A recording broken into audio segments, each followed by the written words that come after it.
Hi, welcome to what we are calling Classic Bookmark.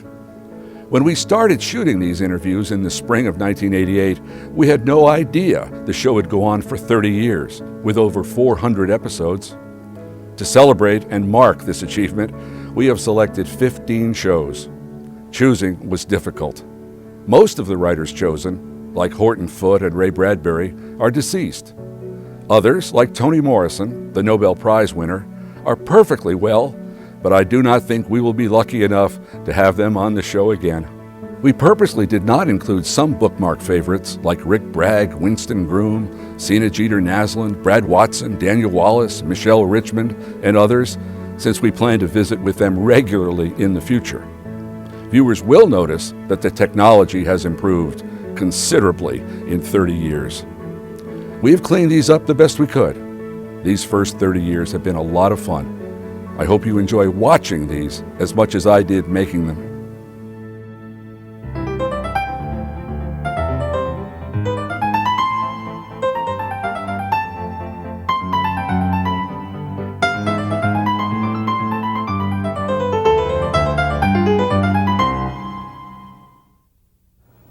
Midnight in the Garden of Good and Evil was a publishing phenomenon. It sat on the top of the New York Times bestseller list forever. The hardcover edition was so successful that the paperback didn't come out for 4 years.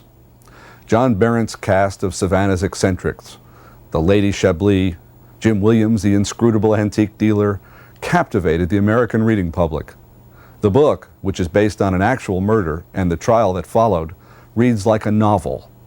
So it's inevitable that some readers wonder what kind of liberties Berendt might have taken with the timeline and the facts in order to tell his story.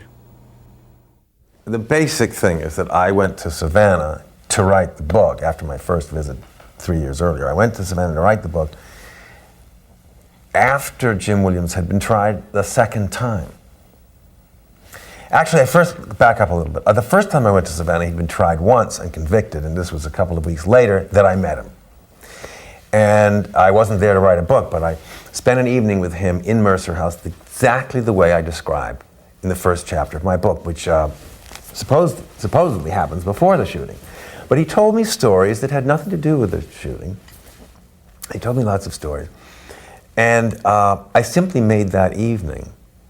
I made it happen before the murder. What I did when I wrote the book was I decided I don't want to start the book by saying, here's this guy in Savannah, he shot and killed somebody and he's been tried twice and convicted, and I'm arriving on the scene now. So what I did was to start the story well before the shooting and introduce the reader to all the characters who would play a part in the book and to Savannah, so that by the time you were up to speed, you knew the lay of the land, you knew everybody, boom, the shooting happens. So what it means is that the first chapter, obviously I never met Danny Hansford because he was dead by the time I got there. I reconstructed an event where in the first chapter in the book, he comes in and causes a scene and leaves. That actually happened. Jim Williams told me about it. I reconstructed it, and the person he was sitting in the living room with at the time when Danny Hansford came in was someone I was able to get to, and I corroborated the story. So it's a simple little story, but I made it happen while I was there. I am the narrator, and it happens, but it did happen. So the important thing is not whether I was there, but how true I could make this anecdote or this scene. And if it meant reconstructing the scene that had happened before I was there and simply putting myself in as an observer, I don't have any problem with that. Everybody in Savannah, at least, knew that I was moving things around in time. So everybody you meet in the first half of the book before the shooting, I actually met after the shooting. But their stories don't impact the shooting at all. So I felt that there was no problem introducing you to this old lady piano player before the shooting, while it actually met her afterwards. Her life wasn't changed one bit by the shooting at all. She happened to know Jim Williams, so her life, in a way, she connects with him, but only tangentially and not in regards to the shooting. So what you have in the first chapter is an evening that happened after the shooting that's shown as an evening before.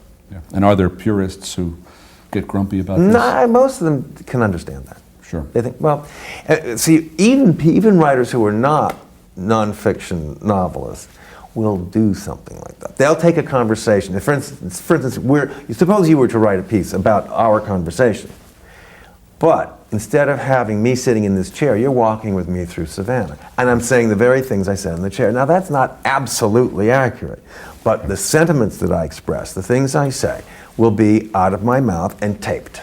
Yeah. But we simply have me doing something else that's rather graphic and expressive, that is to say, walking through a square in Savannah while I'm talking to you. Right. So we're making a distinction between factualism and truth, basically. Your allegiance is to the truth of things. Right. And a pretty thorough confidence, obviously, that that's been observed. Mm-hmm. Right. Yes, and in that first chapter, he's telling me all these stories. He actually told me those stories on different occasions, but many of them that night that I'd met him earlier. But there were some I added that he told me later. You see. Well, it's your book. Right. This narrator, the speaker in the book, it's too simple to say it's you. And before today, I haven't known you, but I know that speaker. Have you been asked to make a distinction between your self and the voice in that book? What are the differences? No, well, that's a good question. It is basically me, because I did meet all these people. Of course. And in the very beginning, I lay out my bona fides. I say I was an editor at Esquire, a magazine writer, editor of New York Magazine, and then I left it. Then, beyond that, I have no personal life, as far as the book is concerned. I go all around Savannah, meeting these people, going places with them. And I made a conscious decision to keep the narrator way in the background. I worried that critics would not like that. That the narrator would in their eyes, would have to be a character. And I wasn't providing a character. But I took a chance. I thought this is the best way to do it. What the difference between that narrator and me is very subtle. Obviously, I wasn't certain places I said I was. But beyond that, I think that the narrator of my book is nicer than I am, because I have opinions about people. The narrator of this book does not. That's right. The narrator never expresses very an opinion. neutral. Right. And that was on purpose also. Sure. While you, human being, were actually going to nightclubs, going to the drag show, talking to sometimes lovely people and sometimes not so lovely people. That's all kinds. Yeah, and Savannah apparently has a rich abundance of all of it. What were you, as a human being, expressing? Were you subduing responses in the flesh yourself at that time, or are those responses really subdued in the text, but at the time you had in fact given a normal human response? On occasion, there were people who became close friends of mine. I would express my opinions to them. I was very careful not to be terribly opinionated among people I didn't know very well. But I did express my opinion.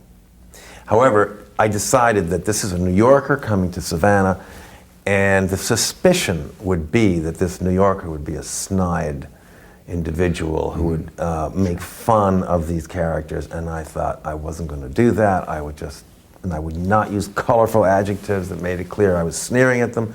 And I wasn't. I was really quite fond of everybody, because they were these wonderful characters, and I was using their lives and putting them in my book. So I felt I owed them something, which was a fair portrayal. Well, a person digging in a gold mine does not get miffed at the gold.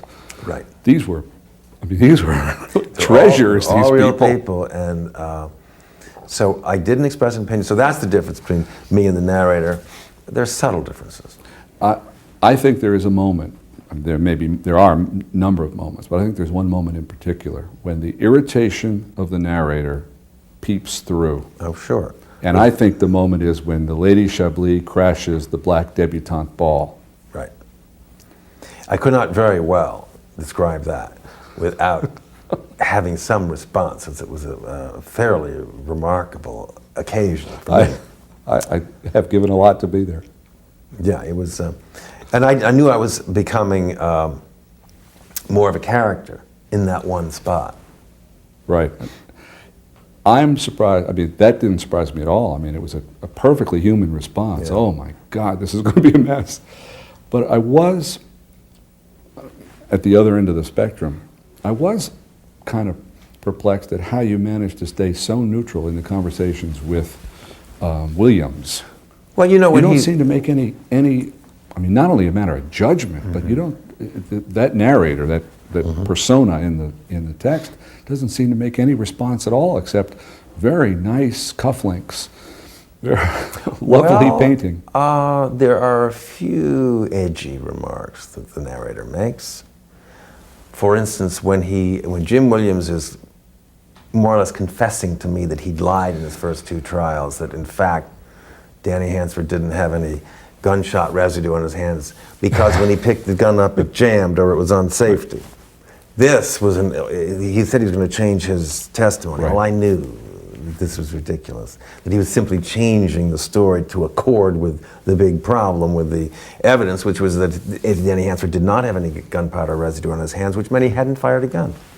So when Williams tells me that, I said to him, if you tell the jury that you will have admitted that you committed perjury in the other two trials, and if you tell them that, they'll think you're not to be trusted and that Danny didn't have a gun at all in his hand during this evening. And that's an attitude and that's a response. And then when I said, have you told your lawyer, Sonny Seiler? He said, no. I said, well, then I'd say to myself, fine, let him deal with it. Right. And then Seiler shows up. Right. With evidence. An alternate explanation for so it becomes extremely ironic. And then I felt at that moment very awkward because Jim Williams had told me something I was sure he'd wish he hadn't told me. Let me push that one step further. You felt awkward, and God knows you were justified. Did you? I mean, I'm sure you're a man of great personal courage, but wasn't there a part of you that said, uh-oh, this could be not good. This could be dangerous. This man has, in fact, committed homicide. I actually did think that. And there you know something, well, do you know something, or has he lied to you too? Oh, he lied. He's lied to you too. He lied. Oh, he never confessed to me, beyond that, which I put in the book. Right. But I do think he was guilty.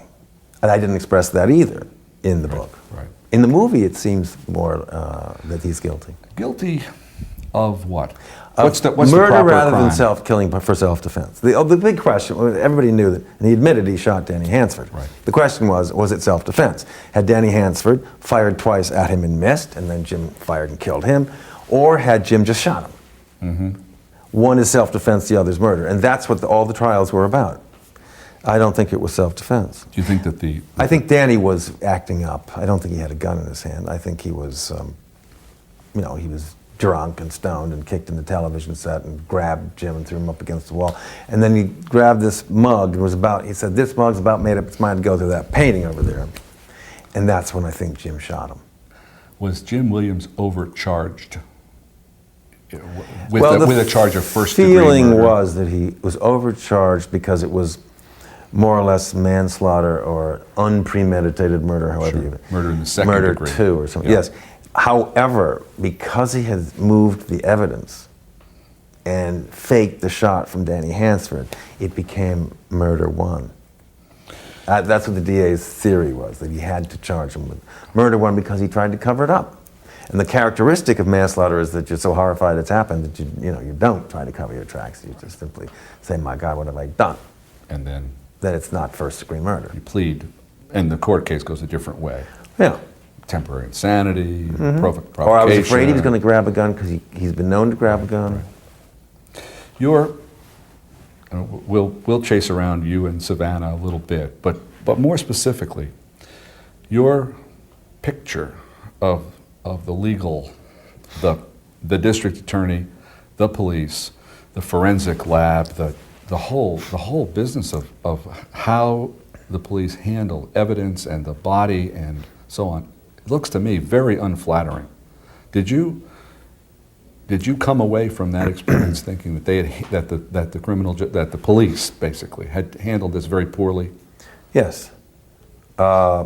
Actually, the one big mistake they made was when they came into the house to collect the body and look for evidence, they were milling around, which you're not supposed to do. The cops were. There were 9 or 10 of them. Why? You're only supposed to have, well, first of all, any shooting in Savannah gets 1 cop on the scene, or 2, or 3, at the most. Then the photographer comes in. Everybody was driving up in various cop cars to take a look at this marvelous house. They were walking around the room where the shooting had happened. You're not supposed to do that. But they know that. Well, but that's the problem. This was the Dogberry part of their act. I thought that it did seem a little silly, the experts that came down from Atlanta, from the crime lab and all of this. And lawyers have a marvelous time trying to tie them up in knots, which Jim Williams' lawyer was perfectly able to do. But basically, I think the district attorney had the right theory of what happened. What is the relationship chronologically and in other ways that I'll leave you to raise between this case and the O.J. Simpson case? Money. Jim Williams had money to hire the best lawyers he could. And I think that if he had been a poor individual with a state-appointed lawyer, he'd have been convicted once, and the appeal would never have been made. That appeal cost $70,000. Just making it. That's right. And he had the best lawyers, and they found a little crack in the case. Mm-hmm. But I mean, if he hadn't had money, he wouldn't have been able to hire lawyers and to take the time to find the slender thread and to write the appeals and to go to Atlanta where the Supreme Court is and all of that. So I think money is a very important thing here. And O.J. Simpson got the toniest lawyers that he could. So there's one similarity right there. Well, a lot of people read your book and suggest that it is a juicy story, well written, lots of fun, but does not have gravitas.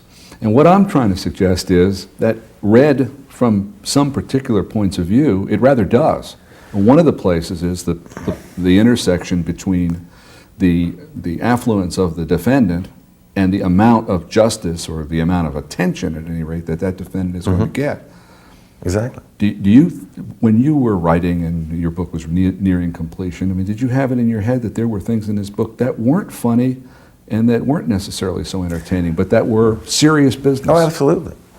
And it isn't only the murder case. There's right. the black and white Exactly. situation, which is all the way through the book. Yes. See it all the way through.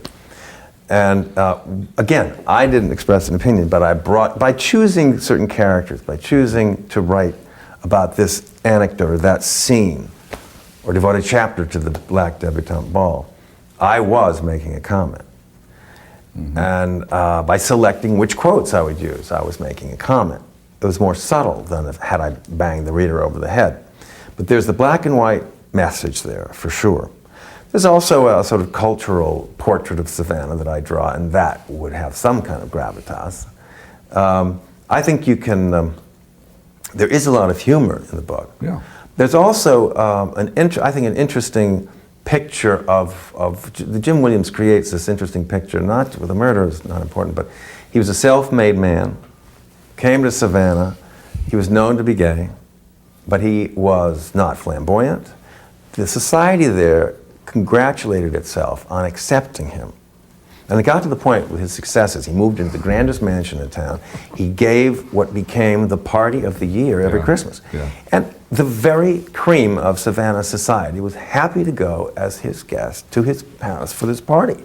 And congratulate themselves on their tolerance at the same time. Yes, and they told me that. I quoted John Myers telling me that they, and they genuinely liked him because he was very, very bright and clever, and he had a wicked wit. He told stories wonderfully, so people really did enjoy his company. What is the proper, healthy, sane position for the writer to take when his book goes to Hollywood? The same position. It depends on the book. If the book is easily translated into a movie, then there's no reason why a writer shouldn't become involved if he finds the director sympathetic. But my book posed such challenges that I knew it would have to be just a sliver of the book in the movie. And so I just knew that and if that's the case with a book, the writer should take the money and run. And then not complain. And then not complain. I have never complained. No. If you've cashed the check, you've Yeah. made the deal. Yeah. I've been told by others in a similar situation, that's not my book. My book's in the library. Right. And there, Right, you right. are. But your book, there's some sort of, in terms of publishing history, your book has been a remarkable success. I mean, as we were just talking a moment earlier, into how many languages has this book been translated? Well, it's 24 foreign editions, but that includes 2 Portuguese, one for Brazil and one for Portugal, 2 Chinese, one for the mainland and one for Taiwan, and 1 English edition. I mean, they've In had several English, editions, yeah. paperback and whatever. Yeah. But then the others are different languages. And Danish, Finnish, Croatian, Sure. Polish. Well, Hebrew. at 21 languages, it would be most of Yeah, yeah. the literate world. Not Arabic so far. Is that right? Not in Arabic. Oh, well, it It's will. in Russian, Polish, German, Yeah. Dutch. You also, at this point, correct me if I'm mistaken about this, but do you now hold the record for most hardcover copies of a nonfiction book? No, the record I know I hold is number of weeks on the bestseller list, on the New York Times bestseller list, 216 for nonfiction and fiction. The how-to and miscellaneous, one book has done more, but it has the record for nonfiction and fiction. The number of books, the hardcover has sold 2.5 million. I don't think that's a record. I guess not. Although the weeks certainly. Grisham the weeks certainly would do that. Yeah, the number Not of all the weeks Grishams, are but wonderful. some of them. One of the reasons that well, let me circle back. One of the things that's also in the publishing history of this book is that it's one of the books for which the paperback was the longest delayed, which must have irritated a certain number of people who didn't want to buy the $25 version, who wanted to wait for the paperback. If they had to wait for the paperback, how long did they have to wait? 5.5 years. 5.5 years. Well, there may be a record in that, if there It isn't. could be. I don't know. It could be. I know that Vintage, the paperback publisher, was chewing their nails because they had planned it for January 1995. Right. And it came out 4.5 years later. Well, January 1995 would have been 1 year. would have been quite typical. Yes, but it was on the bestseller list then. And in fact, of course, it makes more sense to keep it in hardcover while it's selling in hardcover because it's more economic, Sure. throws off more royalties. Sure. It's just not everybody gets that particular choice. Well, they took it out of libraries, which is fine. They borrowed copies. Yeah. All right. Now, given that these things are so, and they are, a couple of dozen languages and a couple of million copies and hundreds of weeks on the bestseller list, I am certain that you have sat many times and thought, my God, what is it? What is it about this book that has simply separated it from thousands of other books? What is the appeal, do you think? I mean, I know that it's embarrassing for me to ask you, No, it's not. but nevertheless, what do you think does it? It's a combination of things. Apart from the accessibility and the writing, etc. It's about a real city that Americans didn't know anything about before. It's a magically beautiful city, seductively beautiful. The atmosphere is very, very appealing. The characters are all winsomely drawn, and they're charming as well as bizarre. Mm-hmm. And there's a storyline, too. But I think the evocation of this real city and the real characters makes it far more compelling than if I'd made the whole thing up. See? So there's this urge to go and see Savannah. What happened after the book came out is that the media went crazy about Savannah. And of course the book was part and parcel of what they covered. I mean, TV shows were done on Savannah. Every newspaper in the country did at least 2 big features about it, travel stories and things, and the magazines did too. And it's over and over and over again that people want to see Savannah and the characters. And so there were other things, and of course the book itself had a gorgeous cover that identified the book. This girl with the hands, the dishes. She's called the Bird Girl. That made it identifiable. It's one of the few books that's had a logo that's identifiable. So there's all these things combined. It's funny, it's entertaining, and it's real. But you have to keep coming back to the fact that it's real. Harper Lee may be the most celebrated and, well, maybe perhaps the best writer that the state of Alabama has ever produced. To Kill a Mockingbird is a canonical book now, read all over the world by everybody. Harper Lee won't give interviews and hasn't given interviews for decades because she hates being asked why she never wrote another book. What are you working on now? I'm working on an idea for another book. It's the tough thing is to find something that turns me on as much as Savannah and that story did. And it's been very frustrating, but I have not given up. Your career is not over. No, my publisher hasn't given up either. They're very eager for me to get started, and so am I. You were thinking about a book set in Venice. If I don't do a book, I'll do a piece for the New Yorker. Is it true that Gay Tilley's told you, be careful, don't write another book, the critics will destroy you? Critics will kill you, is what he said. And I said, let them kill me. Random House will have to give me the mother of all advances. And we'll see about that. Yeah, this has been a lot of fun. I've enjoyed it. I'm really very grateful that you could find the time today to come in. Thank you for having me. Good luck with your talk, and good luck with your next book. Thank you.